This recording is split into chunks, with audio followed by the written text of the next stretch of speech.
Yes, start. Mr.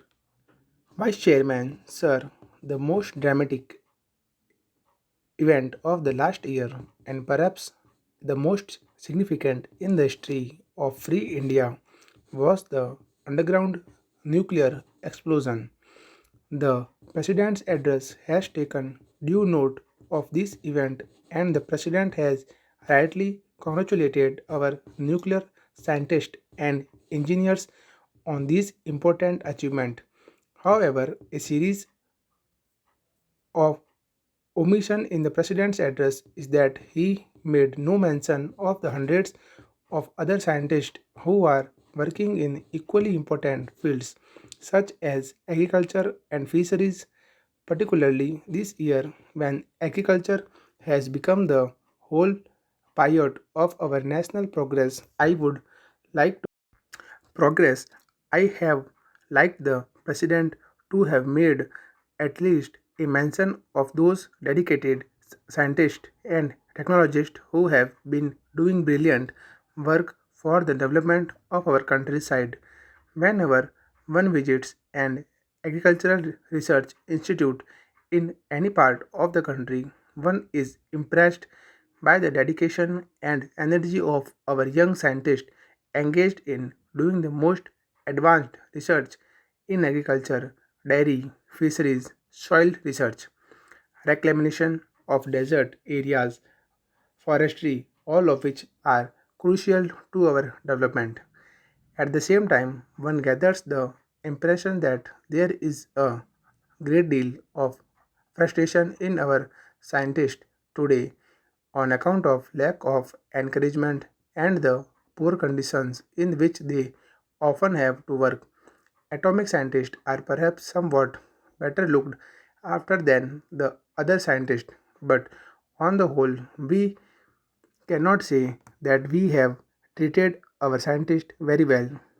Even today, after all the advanced we have made in science, I feel that our scientists have not received the appreciation that they deserve.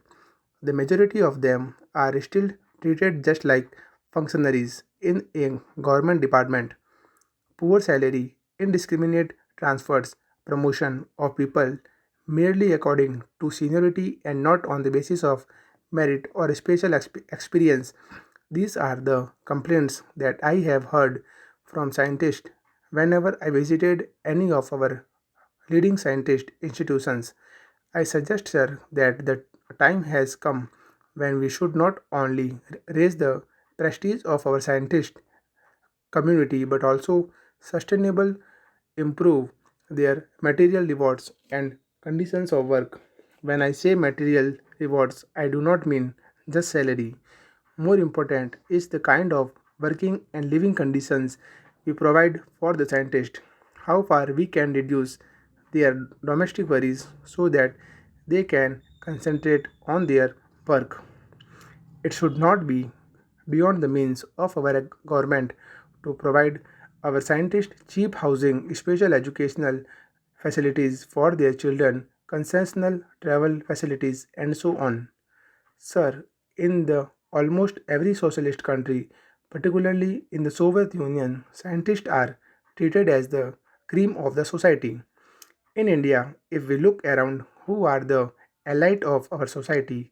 Contractors, exporters, advertising executives, and film stars. When you think that, after all, what our exporters and businessmen sell are largely the products of our brilliant researchers. It seems great injustice that those who sell the products should get most of the benefit and very little goes to those who have developed the products. Therefore, sir, it is all comes down to the question of the kind of values which we have to set in our society. Unless we make a radical change in our system of values and priorities, our progress in our system of values and priorities or progress will continue to be lopsided and hazardous as it has been in the recent years.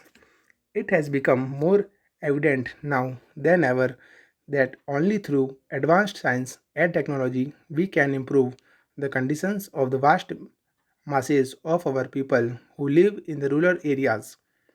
While I do not deny that traditional occupations and cottage industries should continue to be an integral part of our rural life, we can at the same time transform the economy of our rural areas by bringing modern science into these regions. Rural electrification, medical care, schools, modern methods of agriculture, cheap housing, dairies, and fisheries, all these things can be brought to the rural areas if we make the best use of our scientists and if we organize our efforts in such a way as to spread scientific knowledge to the rural population and also provide them facilities to use this knowledge. Sir, much of the work of our agricultural scientists has not so far spread to the villages. Sir, it is disappointing to see that the President's speech is set in a conventional mode.